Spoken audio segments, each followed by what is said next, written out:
Carta de Paulo aos Romanos, capítulo 8. Romanos capítulo 8. Faremos a leitura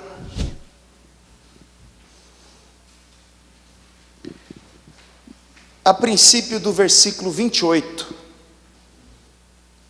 Todos acharam? Você sabe que quem escreveu aos Romanos foi Paulo. E Paulo foi a maior influência da igreja cristã no primeiro século. Um missionário chamado para levar o evangelho às outras gentes, aos gentios, aos não-judeus, às autoridades que governavam o mundo naquela época, e o chamado dele foi difícil, né?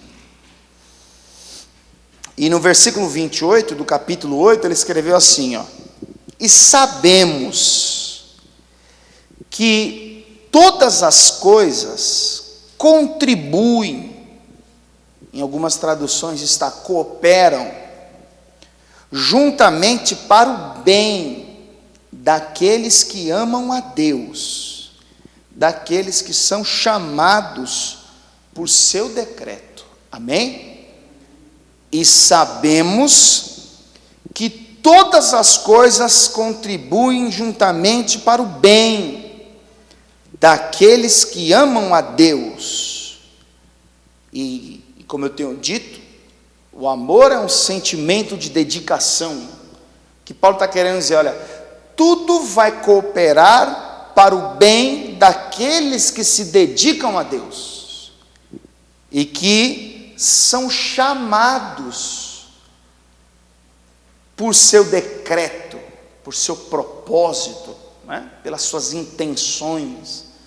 Então, dentro do contexto, Paulo está querendo mostrar que tudo que ele passou até então, as coisas boas e ruins, cooperou para o seu progresso no ministério. Corroborou para que ele se tornasse um homem bem-sucedido na missão. Eu queria tirar uma reflexão com base no texto em que nós lemos agora. Vamos orar? Santíssimo Pai, mais uma vez, nós suplicamos a inspiração divina, Pai, que o Teu Espírito Santo fale aos nossos corações, nos exortando, nos consolando. Que Teu Espírito Santo fale aos nossos corações, produzindo edificação à nossa fé, trazendo luz à nossa mente, para que possamos compreender aquilo que o Senhor tem a tratar conosco, Pai. Que o Senhor seja exaltado através desta pregação, em nome de Jesus, amém, e graças a Deus. Pode sentar no seu lugar, por favor. Esse texto que nós lemos foi escrito por Paulo. E Paulo, como eu disse a você, foi uma das principais influências da igreja cristã no primeiro século. Um homem bem-sucedido na sua missão. Nascido em Tarso da Cilícia, Paulo, antes da sua conversão, ele era um fariseu. Fazia parte daquele grupo de homens religiosos que não acreditavam em Jesus, que perseguia a igreja de Cristo. Mas quando nós lemos o capítulo 9 de Atos, ele consegue a autorização das autoridades para ir a Damasco, a fim de trazer presos os cristãos que haviam fugido do martírio que eles estavam sofrendo. E quando Paulo está a caminho, diz a palavra de Deus que ele é cercado por um resplendor de luz do céu. Ele cai por terra, ele ouviu a voz de Jesus que dizia: Saulo, por que me persegues? E então, Jesus vai falar com Ananias, que vai até onde está Paulo. Ananias ora por ele, e então ele vai se tornar um pregador do Evangelho. Mas o interessante é que no capítulo 9, versículo 15 de Atos, quando Jesus falava com Ananias, que ficou preocupado, pois Ananias vai dizer: Senhor, como é que eu vou orar por esse cara? Eu tenho ouvido muito acerca dele, ele prende os cristãos, ele tem torturado pessoas. Aí o Senhor vai dizer assim: vai, ele é para mim um vaso escolhido, e eu lhe mostrarei o quanto deve padecer pelo meu nome. Então, uma das principais características do ministério de Paulo era exatamente os males que ele sofria, porque o próprio Jesus revela no chamado dele o quanto ele deveria padecer por aquela causa, por aquela obra, por aquele propósito. E quando Paulo escreve o texto que nós lemos, todas as coisas cooperam para o bem daqueles que amam a Deus, daqueles que são chamados segundo o seu decreto, segundo o seu propósito. Paulo mostra exatamente que todos os males que ele sofreu cooperou para o seu progresso.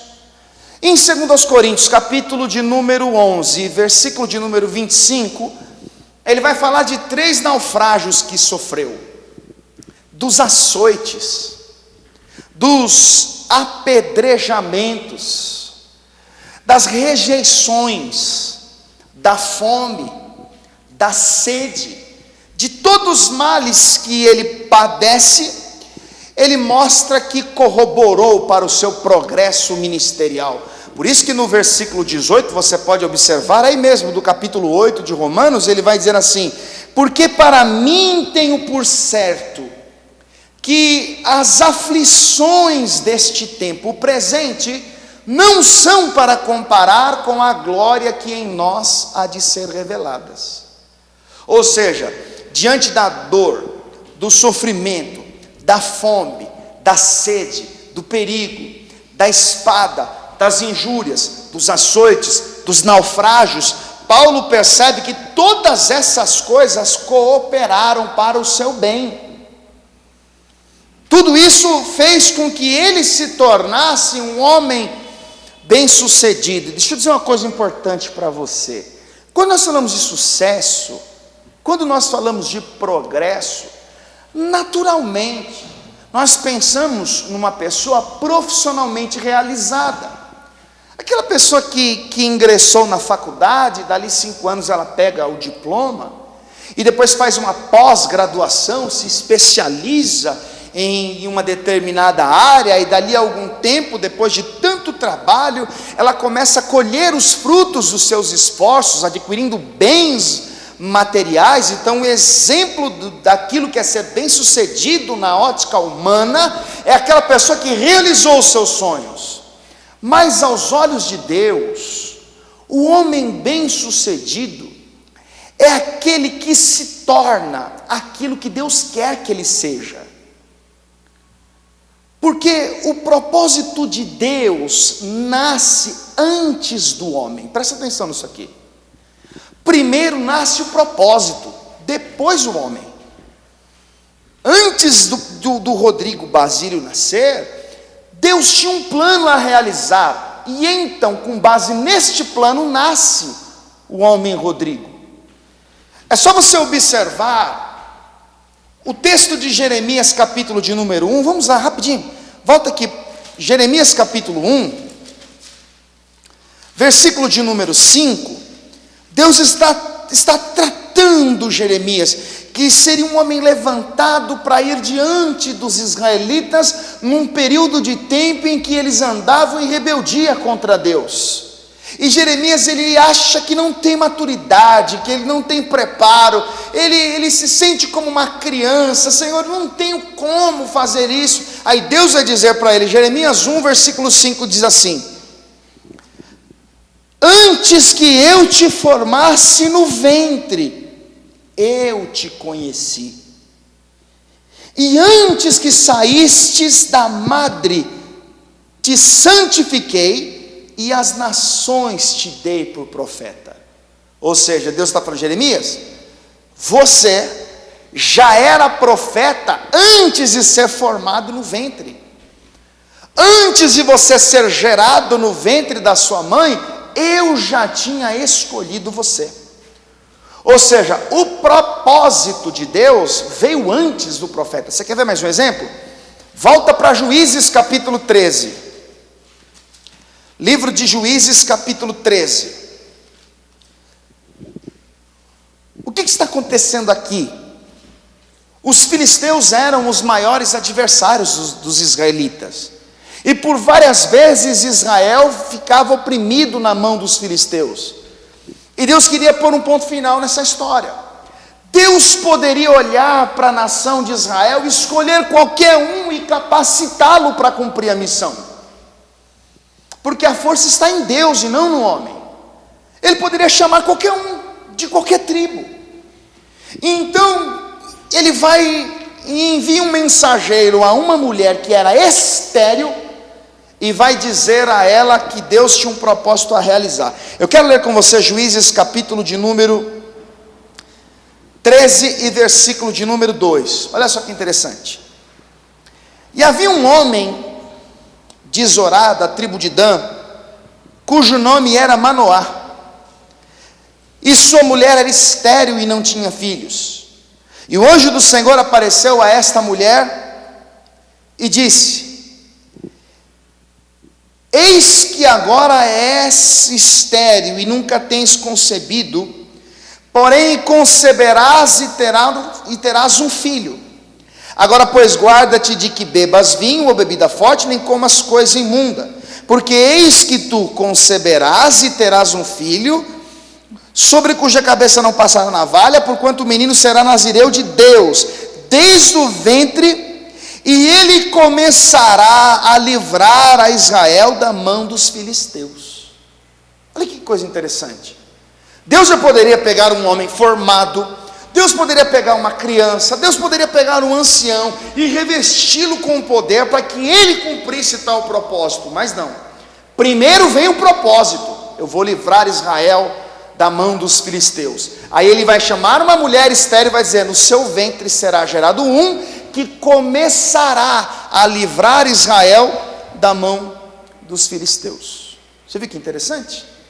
Ou seja, o propósito de Deus veio primeiro, depois ele fez o homem que faria parte daquele propósito. E de verdade, irmãos, eu acredito que esse é o sentido da nossa vida, é buscarmos a Deus com o propósito de entender o que Ele quer de nós, o que Ele deseja realizar através de nós.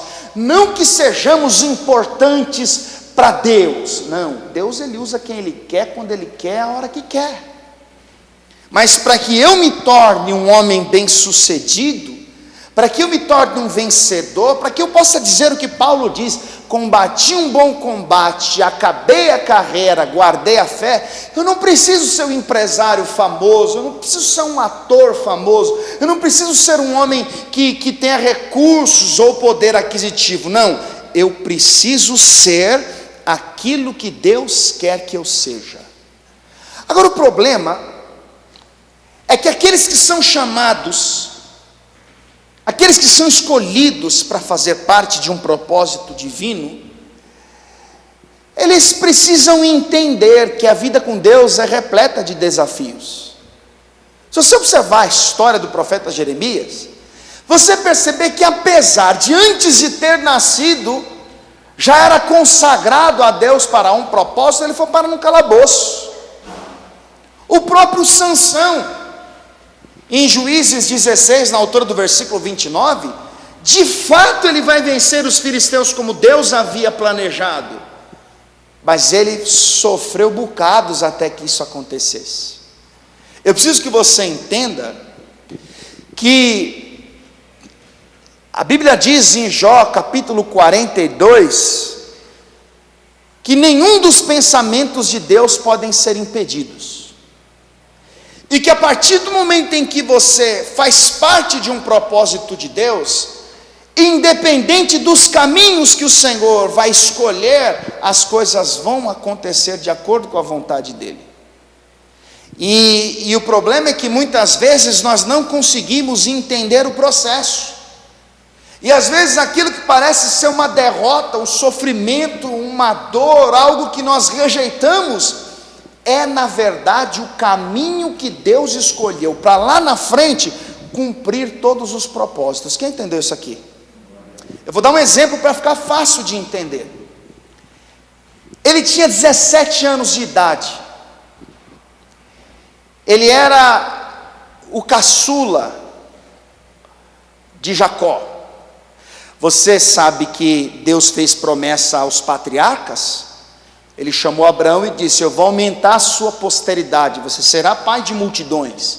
Aí depois ele chega para Isaac: olha, assim como eu prometi ao seu pai, vocês verão a sua posteridade aumentar. E aí ele diz a Jacó a mesma coisa. E é óbvio que para que o plano de Deus se tornasse uma realização, um dos filhos de Jacó seria um escolhido de Deus, para que essa promessa continuasse passando as gerações.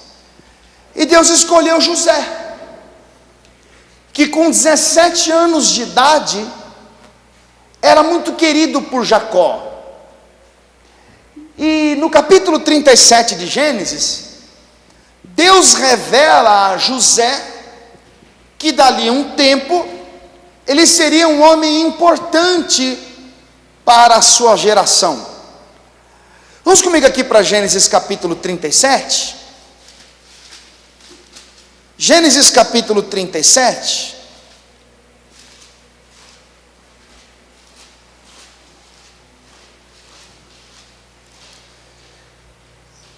Versículo de número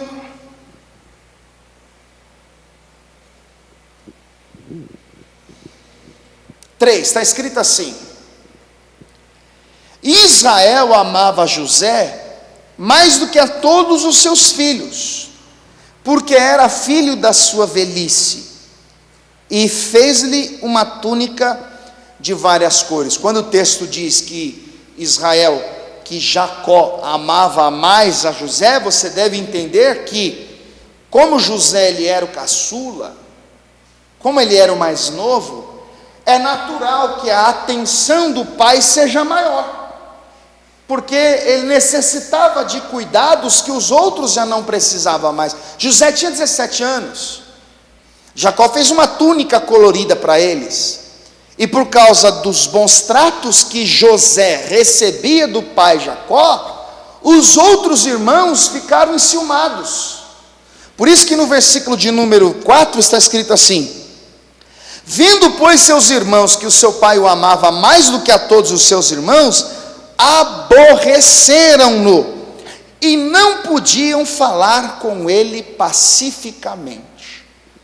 Então perceba, por causa do afeto que recebia do pai Jacó, há uma hostilidade, um tratamento ríspido de José para com seus irmãos, ou melhor, dos irmãos de José para com ele. O texto mostra que eles aborreciam-no.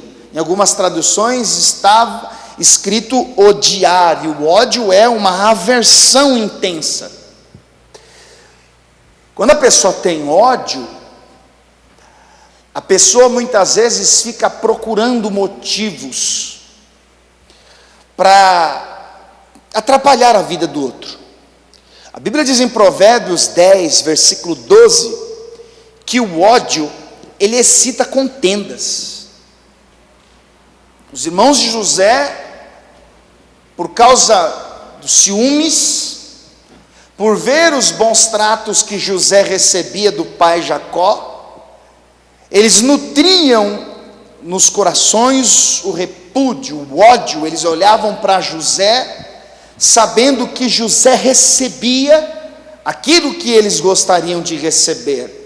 E quando José sonha, eu quero que você observe agora o versículo 5, diz assim: sonhou também José um sonho, que contou a seus irmãos, por isso o aborreciam ainda mais, e disse-lhes. Aí José vai contar o sonho. Presta atenção nisso aqui, irmãos. José não pediu para sonhar. José não disse: Senhor, eu quero fazer parte dos teus planos. Não foi José que falou assim: Senhor, eu quero ser uma pessoa importante na minha geração. Foi Deus que o escolheu, foi Deus que o chamou, Deus o fez sonhar. E no sonho que José teve, ele viu uma linguagem figurada. Se você observar, vamos ver, para ficar mais fácil de entender, versículo 6, e disse-lhes: ouve, peço-vos este sonho que tenho sonhado. Eis que estávamos atando molhos no meio do campo, e eis que o meu molho se levantava e também ficava em pé, e eis que os vossos molhos os rodeavam e se inclinavam ao meu molho. Ou seja, olha, eu tive um sonho, e naquele sonho os molhos de vocês se inclinavam perante o meu que estava de pé. E aí os irmãos começaram a pensar: o que esse cara está querendo dizer? Que papo é esse? Você está querendo dizer que nós vamos nos inclinar a você? Olha o versículo 8.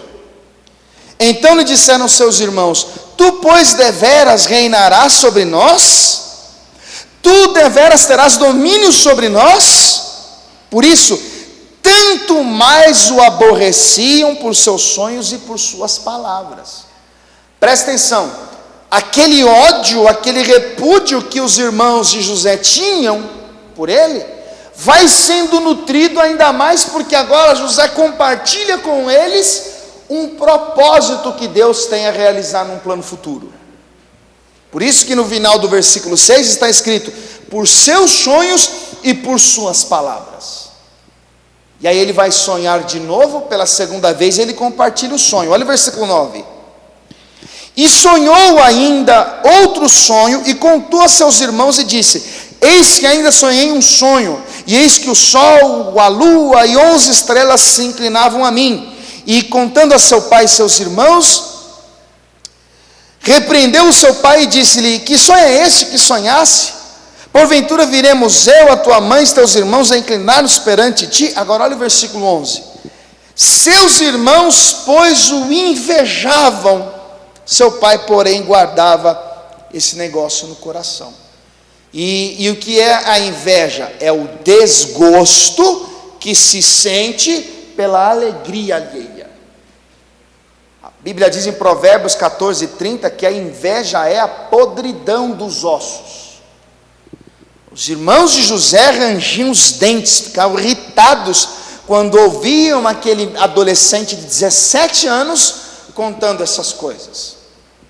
Então presta atenção, até aqui ele vai enfrentar o ódio e a inveja dos seus irmãos, que a partir de então começam a tramar contra ele, começam a fazer planos para colocar um ponto final naquele sonho. Eles achavam que José estava delirando. Aliás, quando nós nos convertemos, nós começamos a compartilhar com os outros as primeiras experiências que temos. Olha, eu estou me sentindo bem, estou em paz, estou acordando para orar de madrugada, eu ando na rua com meu coração cheio de alegria, louvando a Deus, e eu falo de Deus para as pessoas, sabe? E eu consigo me ver lá na frente pregando o evangelho, fazendo louvor, eu me vejo lá na frente ajudando os necessitados, e muitos que não têm este sonho no coração, e muitos que não receberam de Deus estas virtudes, acabam sentindo essa inveja, acabam sentindo esse ódio. Porque, irmão, verdade seja dita, tem muita gente que odeia os crentes, justamente por reconhecer que não tem condições, vontades, não tem chamado para viver a vida que Deus gostaria que ele vivesse. Então os irmãos de José agora têm ódio. Eu quero te mostrar a partir de então que, além do ódio, além da inveja, eles vão começar a pensar em matar José, vão tramar o mal contra ele. Observe o que está escrito a partir do verso 18, porque Jacó vai dizer para José: olha, eu preciso saber como seus irmãos estão, e eu sei que eles estão no campo. José, você não quer ir lá ver como eles estão? E quando José está se aproximando de Dotã, os irmãos dele os visualizaram de longe. Então eles vão dizer, capítulo 37, versículo 18, diz assim: e viram-o de longe, E eis que antes que chegasse a eles, conspiraram contra ele para o matarem. E disse uns aos outros: eis, lá vem o sonhador mor. Vinde, pois, agora e matemo-lo e lancemo-lo numa destas covas e diremos: uma besta fera o comeu, e veremos que será dos seus sonhos. Então eles viram José vindo e pensaram: olha, vamos dar um jeito nele. A gente pode pegar ele e pegar aquela túnica, tingir de sangue, levar ao pai e dizer: pai, aconteceu uma tragédia, uma besta fera pegou José e o matou. As intenções dos irmãos, que eram movidos pelo ódio, movidos pela inveja, não eram boas. Agora, olha o que eles dizem no final do verso 20: veremos que será dos seus sonhos. Qual é o problema dos irmãos de José com ele? Os sonhos. Agora vem cá, de onde vêm os sonhos? De José ou de Deus? De Deus. Agora José começa a sofrer retaliações. José está em perigo. José agora está sendo vítima de uma trama dos seus irmãos, que estão descontentes com os sonhos que José teve, com o que Deus está querendo realizar. E aí, quando eles pegam José, eles vão lançar José numa cova sem água, e a palavra mostra que eles vão ficar ali, na parte de cima, zombando. Você observar no versículo de número 25, está escrito assim: depois assentaram-se a comer pão, e levantaram os olhos e olharam, e eis que uma campanha de ismaelitas vinha de Gileade, e seus camelos traziam especiarias e bálsamo e miga, e iam levar ao Egito. Então, agora, eles percebem que vem passando uma caravana de ismaelitas que iam em direção ao Egito. E então, Judá vai pensar: olha, nós não podemos matar José. E eles então têm a ideia de tirar José daquela cova e vender para aquela caravana que ia em direção ao Egito. Então José vai ser vendido àquela caravana, e quando estes homens chegaram ao Egito, eles vão vender José como um escravo. José então vai chegar da casa de Potifar, numa terra desconhecida, sem conhecer o idioma, para exercer trabalhos escravos, e tudo por causa do ódio, da inveja e daquela trama dos seus irmãos. Mas eu quero que você vá comigo para o capítulo de número 39. Gênesis capítulo 39. Agora José, que foi chamado por Deus, que foi escolhido por Deus, com 17 anos de idade, ele chega no Egito. Talvez José pensasse: por causa do ódio dos meus irmãos, por causa da inveja deles, por tentarem parar os sonhos de Deus na minha vida, eu vim parar aqui como escravo. Não conheço ninguém, não sei como vai ser a minha vida daqui para frente. Mas eu quero mostrar para vocês que José vai prosperar na casa de Potifar. O texto mostra que ele achou graças aos olhos de Potifar. E desde que José entrou naquela casa, as coisas cooperaram para o seu bem. De modo que Potifar olha para José e diga: esse rapaz é especial. Esse rapaz é um bom moço. Observe o que está escrito a partir do versículo 1 do capítulo 39. Diz assim: e José foi levado ao Egito, e Potifar, eunuco de Faraó, capitão da guarda, varão egípcio, comprou-o da mão dos ismaelitas que o tinham levado lá. E o Senhor estava com José. Presta atenção nisso aqui. O Senhor estava com José. Apesar do ódio, apesar da inveja, apesar dos planos que foram feitos contra ele, Deus estava com ele. É isso que você precisa parar e pensar. Porque quando Paulo escreve que as coisas cooperam para o bem daqueles que amam a Deus, que são chamados segundo o seu decreto, Paulo está querendo ensinar, apesar da fome, dos naufrágios, dos perigos, dos açoites, apesar de toda conspiração contra mim, o Senhor esteve comigo o tempo todo. O Senhor estava com José, e foi varão próspero e estava na casa do seu senhor egípcio. Versículo 3: vendo, pois, o seu senhor que o Senhor estava com ele, e que tudo que ele fazia o Senhor prosperava em sua mão, José achou graça aos seus olhos e serviu, e ele o pôs sobre a sua casa e o entregou na sua mão tudo que tinha, e foi aquela coisa abençoada. O problema é que a esposa de Potifar era uma mulher carente. E a sequência do texto mostra que ela começa então a se insinuar a José.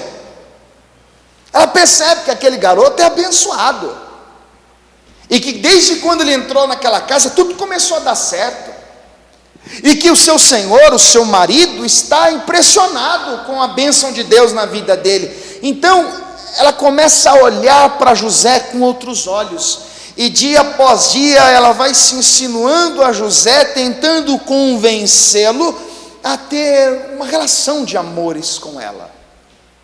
E a palavra mostra que José não aceita, até que acontece uma ocasião em que eles estão sozinhos, e então ela aproveita que estão sós e ela vai agarrar José, que para não ceder aos desejos da senhora Potifar, ele foge dela. Diz a palavra que ela segura as vestes de José. O problema é que ela vai inventar uma mentira contra ele. Ela vai chegar ao seu marido e vai dizer: olha, você não sabe o que aconteceu, nós estávamos sozinhos nessa casa, e José, aproveitando que não havia ninguém por perto, ele me agarrou, tentou me seduzir, ele tentou se relacionar comigo à força, e a prova de que eu estou falando é verdade está aqui. Então ela mostra aquela vestimenta de José, e por consequência disso, José vai ser preso. Como se não bastasse a conspiração dentro da sua casa, o ódio, a inveja, a trama contra ele, ele chega numa terra estrangeira, sem conhecer o idioma, ele acha graça aos olhos do chefe, ele prospera naquele lugar, mas agora ele vai ser vítima de uma calúnia, de uma mentira, porque não foi verdade aquilo foi uma mentira. José fugiu para não pecar contra Deus. Se você observar o versículo de número 9, ele vai dizer assim: ninguém é maior do que eu nesta casa, em nenhuma coisa me vedou, senão a ti, porquanto tu és sua mulher. Como pois faria eu este tamanho mal e pecaria contra Deus? Para não pecar, José foge. Mas então ele foi vítima de uma calúnia, de uma mentira, de um golpe sujo, de alguém que tentou prejudicá-lo. Então José, ele vai parar no cárcere, numa prisão. Aí você tem que parar e pensar: um homem escolhido por Deus, agora está numa prisão. Mas olha que coisa linda o que está escrito no versículo de número 21, Gênesis capítulo 39, versículo 21. O Senhor, porém, estava com José, e estendeu sobre ele a sua benignidade, e deu-lhe graça aos olhos do carcereiro mor. Ou seja, ele chegou naquela prisão e olha para as pessoas e vê que aqueles caras que estão ali podem ser perigosos, porque se estavam presos é porque cometeram delitos, e José chegou naquela prisão e Deus estava com ele até naquela prisão, de modo que o carcereiro olha para José e pensa: esse rapaz é uma bênção, ele é diferente. Olhe para ele e percebo que ele é um rapaz honesto. E aí você precisa parar e pensar aqui: aquele que é chamado por Deus aquele que nasceu para cumprir um propósito, Deus está com ele aonde ele estiver. Então agora, o carcereiro olha para José e vê que ele é um moço de Deus. Olha o versículo 22. E o carcereiro mor entregou na mão de José todos os presos que estavam na casa do cárcere, e ele fazia tudo o que se fazia ali. Assim como José, depois de ter sido vítima de maus tratos, de ódio, de inveja, e dos irmãos que o venderam, assim como ele chegou na casa de Potifar, e achou graça aos olhos de Potifar, a ponto de controlar tudo que estava ali, agora ele chega num presídio, num cárcere, ele achou graça aos olhos do carcereiro, e agora quem manda lá é José, porque Deus era com ele. E aí a sequência do versículo 23 diz assim, ó, e o carcereiro mor não teve cuidado de nenhuma coisa que estava na mão dele, porquanto o Senhor estava com ele, e tudo o que ele fazia, o Senhor prosperava. Ou seja, agora quem é o chefe do cárcere? Quem é que comanda tudo? Quem é que conhece todo o procedimento? Quem é que está a par de tudo? O Zé, aquele que governou a casa de Potifar.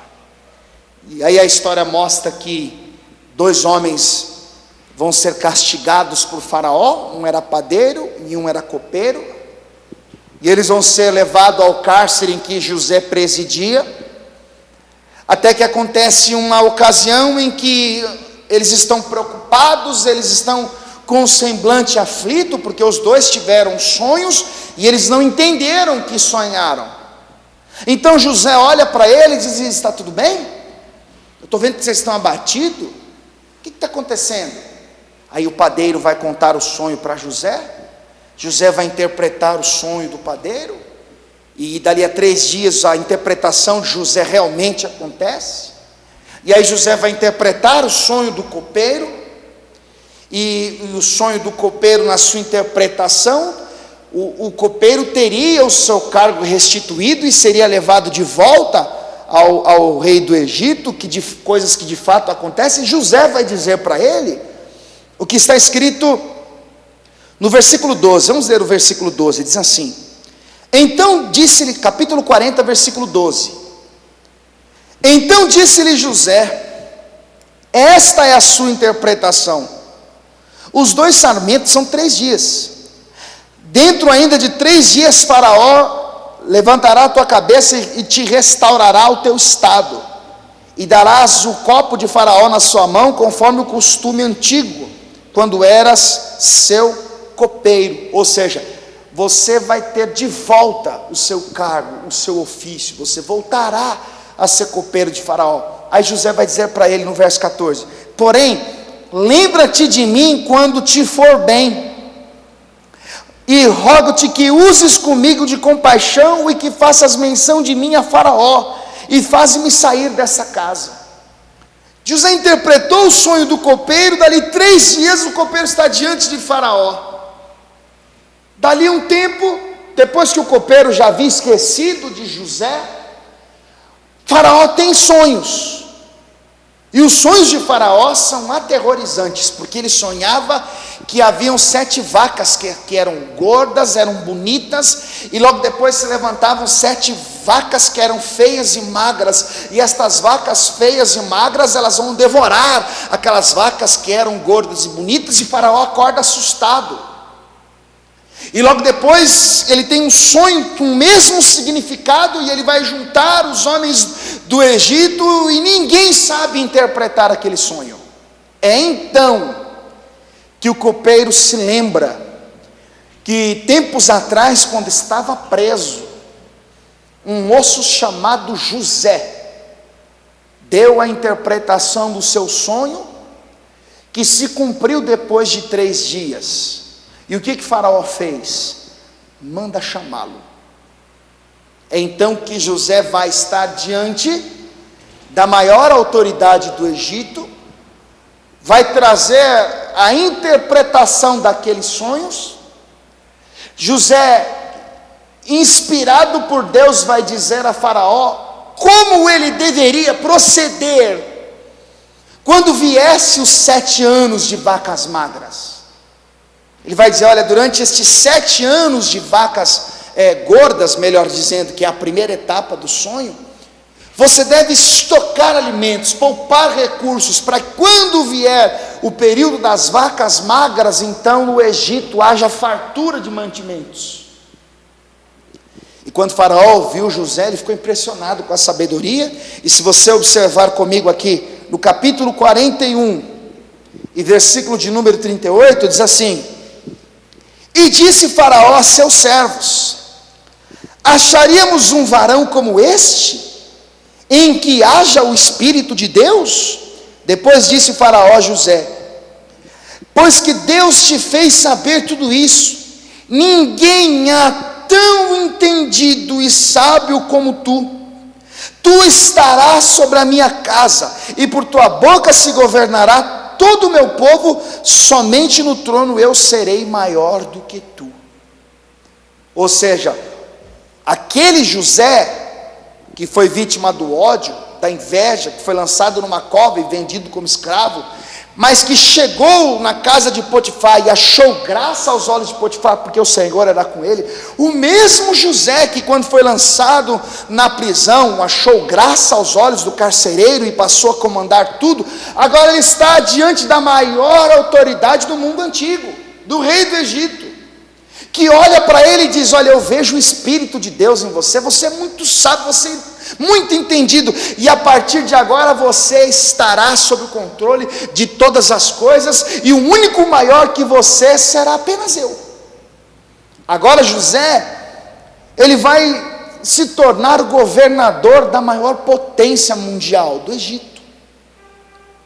E eu estou dizendo essas coisas para você, para que você entenda que até viver a realização deste propósito, José precisou enfrentar a inveja, o ódio, o desprezo, a hostilidade dos seus irmãos. Agora olha que coisa linda vai acontecer no capítulo de número 42, porque se passam 7 anos de vacas gordas, de fartura, e chegam-se os 7 anos de pobreza e miséria.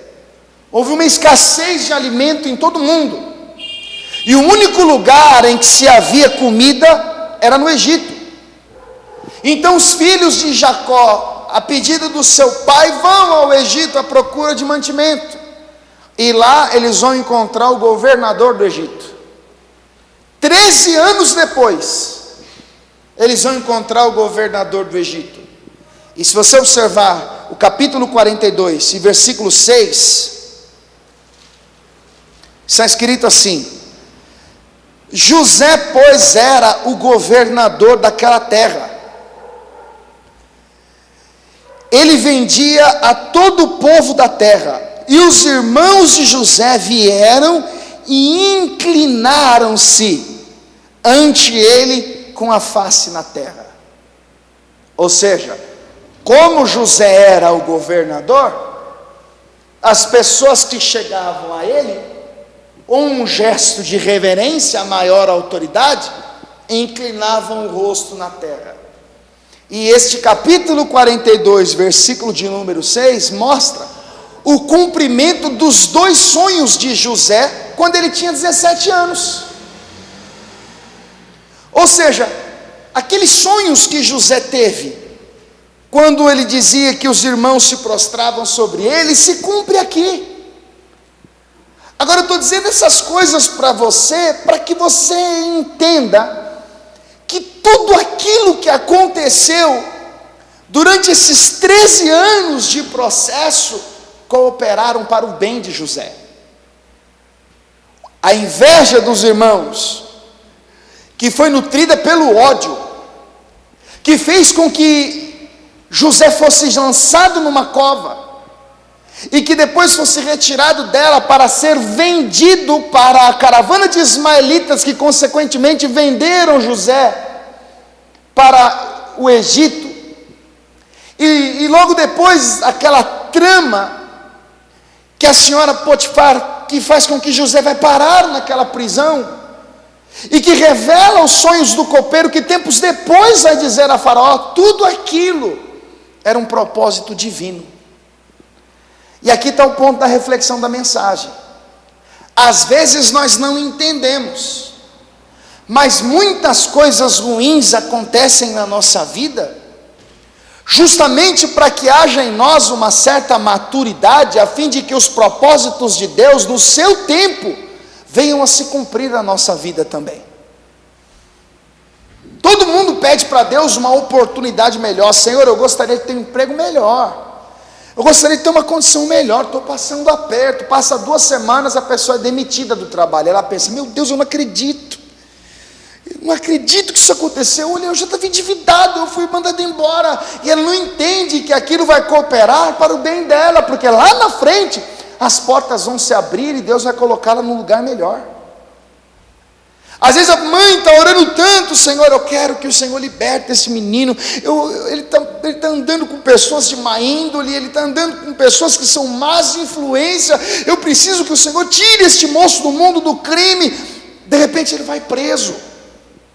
E a mãe desesperada não sabe o que fazer e anda de um lado para o outro, perguntando para Deus o porquê disso, o porquê daquilo, mas vai ser ali que Deus vai tratar ele. Vai ser ali que Deus vai libertar ele. Vai ser ali que Deus vai fazer ele parar e pensar nas coisas ruins que ele está fazendo. E de repente ele sai de lá para viver uma vida diferente. Tudo o que aconteceu na vida de José era um propósito de Deus. E até aqueles que tentaram fazer o mal, na verdade estavam ajudando. E quando você tem vida com Deus, é assim que acontece. Quando você é chamado por Deus, quando Deus tem propósito para realizar na sua vida, até as pessoas que se levantam contra você, elas acabam te ajudando. E o texto mostra isso. Olha o que está escrito aqui no capítulo de número 50, que coisa linda.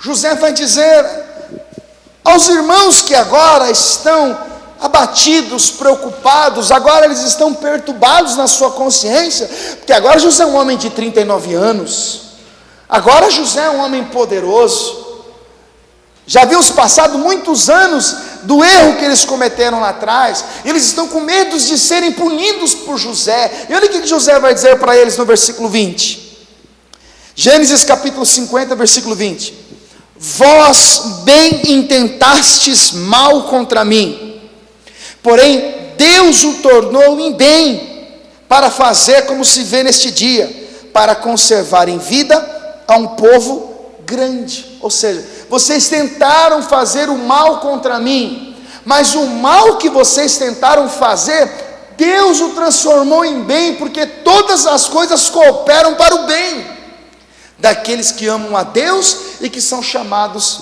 segundo o seu propósito. O que José está querendo mostrar? Olha, até o mal que vocês tentaram fazer, acabaram me empurrando para uma realização de Deus. Se vocês não me tivessem vendido para os ismaelitas, eu não teria chegado em Potifar. Se eu não tivesse chegado em Potifar, eu não seria alvo daquela armação. E se não fosse alvo daquela armação, eu jamais seria preso. E se eu não fosse preso, eu não teria interpretado os sonhos do copeiro. Se eu não tivesse interpretado os sonhos do copeiro, quem é que ia falar de mim para Faraó? Percebeu o agir de Deus? Jesus diz em João 13,7, o que eu faço, não sabes tu agora, mas tu saberás depois. Presta atenção nisso. Às vezes aquilo para você é um absurdo, é o fim do mundo, é uma coisa inaceitável. Às vezes aquilo que você diz e fala, é o diabo, foi a pessoa. Nada. Às vezes pode ser a maneira como Deus escolheu de fazer com que você viva aquilo que Ele quer que você viva. Todo mundo fala que quer chegar no céu, sim ou não? Mas reparou que ninguém quer morrer? Todos nós queremos ver um milagre de cura, por exemplo, mas ninguém quer ficar doente. Você lembra quando Deus provocou que os israelitas voltassem e ficassem acampados diante do Mar Vermelho? Deus vai dizer para Moisés, eu endurecerei o coração de Faraó para que ele os persiga. Então Deus coloca um povo num beco sem saída, Deus endurece o coração do inimigo, e o inimigo vem alucinado para capturar um povo que não sabia o que fazer, mas Deus já tinha um plano. Então aquilo cooperou para quê? Para o bem deles, porque eles vão atravessar o mar seco e do outro lado cantar o hino da vitória. Nós não entendemos o agir de Deus, mas nós devemos acreditar que quando somos chamados, como somos escolhidos, quando andamos em concordância com a vontade dEle, meu irmão, pode acontecer o que for, isso vai cooperar para o nosso bem. Não entendemos na hora, mas lá na frente nós vamos entender. Vamos voltar lá para onde nós iniciamos, porque essa é a mensagem que Paulo está querendo transmitir. O que ele vai dizer?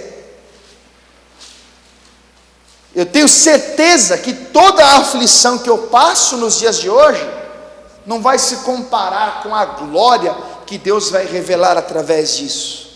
Eu posso ser perseguido hoje, eu posso sofrer naufrágios hoje, eu posso passar fome hoje, eu posso padecer necessidade hoje, mas eu acredito que Deus tem um plano a cumprir através disso, que Deus tem um propósito maior para realizar lá na frente. Chegaram para Jesus e falaram assim: olha, o teu amigo Lázaro está doente, e o Senhor precisa ir conosco antes que seja tarde. Aí Jesus vai dizer: essa enfermidade não é para a morte, mas é para que o Pai seja glorificado no Filho através dela.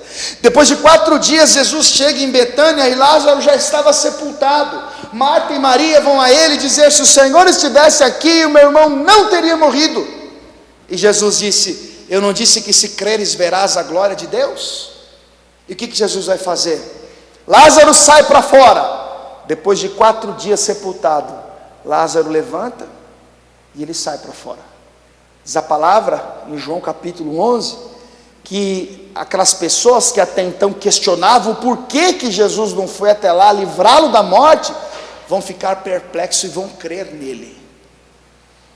Irmãos, nós não sabemos como Deus trabalha, mas o que nos consola é saber que Ele trabalha, é saber que Ele age, que Ele escolheu o jeito dele de agir. Então quando Paulo diz: todas as coisas cooperam para o bem daqueles que amam a Deus e que são chamados segundo o seu propósito, ele fala isso exatamente contextualizando aquilo que nos ameaça nos separar do propósito. José poderia ter dito: se for para viver os sonhos de Deus com ódio dessa cambada, eu não quero, eu não vou suportar essa inveja não. Como é que é? Por causa desses sonhos eu fui lançado numa cova, então para mim já deu. Ele poderia dizer: como é que é? Eu, escravo, eu recebi o cuidado do meu pai, a educação do meu pai, túnicas coloridas do meu pai, que nem meus irmãos receberam, e vou parar numa prisão por causa de uma fofoca? Eu parar diante do rei, da maior autoridade do Egito? Ele poderia ter rejeitado. Porque se você for parar para pensar, irmãos, as coisas que cooperam para o nosso bem, muitas vezes, é justamente aquilo que nos afasta de Deus. Você tem os seus sonhos, a sua ambição, os seus desejos, os seus propósitos, aí vem Deus e diz: para que o meu se cumpra, você tem que abandonar os seus. Ou você vai à busca do seu sucesso, ou você vai viver o que eu tenho para você. Então quando Paulo diz que as coisas cooperam para o bem daqueles que amam a Deus, olha o contexto, vai comigo para o versículo de número 32 de Romanos 8, para a gente encerrar. Romanos capítulo 8, versículo 32, está escrito assim. Vamos ao 31. Que diremos, pois, a estas coisas? Se Deus é por nós, quem será contra nós? Aquele que nem mesmo a seu próprio filho poupou, antes o entregou por todos nós, como não nos dará também com ele todas as coisas? E quem tentará acusação contra os escolhidos de Deus? É Deus quem os justifica. Quem os condena? Pois é Cristo quem morreu, ou antes ressuscitou dentre os mortos, o qual está à direita de Deus e também intercede por nós. Agora olha o 35. Quem nos separará do amor de Cristo? É uma pergunta. Aí ele diz: a tribulação, a angústia, a perseguição, a fome, a nudez, o perigo ou a espada? Como está escrito: por amor de ti somos entregues à morte todo dia, fomos reputados como ovelhas para o matadouro. Versículo 37. Mas em todas estas coisas somos mais do que vencedores por aquele que nos amou. Que coisas? Nós somos vencedores sobre a tribulação, nós somos vencedores sobre a angústia, nós somos vencedores sobre a perseguição, nós somos vencedores sobre a fome, sobre a nudez, sobre o perigo e sobre a espada. Mas como é que nós vencemos essas coisas? Por amor daquele que nos amou. Aí ele diz, no versículo de número 38, porque estou certo que nem a morte, nem a vida, nem os anjos, nem os principados, nem as potestades, nem o presente, nem o porvir, nem a altura, nem a profundidade, nem alguma outra criatura nos poderá separar do amor de Deus que está em Cristo Jesus, o nosso Senhor. Sabe o que Paulo está dizendo? Todas as coisas cooperam para o bem daqueles que amam a Deus. Meu irmão, você se dedica a Deus, você é chamado por Deus, Deus tem propósitos a realizar na sua vida e através da sua vida. Pode acontecer o que for, lá na frente você vai chegar à conclusão que só aconteceu porque é para o seu bem. Nós sempre temos alguma coisa boa para tirar das coisas ruins que nos acontecem. E se nós tivermos essa maturidade, nada nos separará do amor de Deus. Nada. Vai ter dor, vai ter sofrimento, vai ter angústia, vai ter perdas, desilusões, traições, inimizades e uma série de outras coisas. Mas nós vamos dizer assim: para mim tenho por certo que as aflições do tempo presente não são para comparar com aquilo que Deus vai fazer lá na frente. Por quê? Porque todas as coisas vão cooperar para o meu bem. Por isso que José, depois de muito tempo, ele vai viver o que Deus quis que ele vivesse. Por isso que Sansão, mesmo tendo cometido os seus erros, porque se você estudar a história de Sansão, você perceber que, apesar dos seus erros, ele vai viver exatamente o que Deus tinha para cumprir através da vida dele. E assim foi com Jeremias, com Elias, com Eliseu, e assim será comigo e com você. O que nós precisamos, pastor? Entender, irmãos, que às vezes as coisas ruins que nos acontecem hoje vão cooperar para o bem que acontecerá amanhã. Amém? Vamos ficar todos de pé, por favor.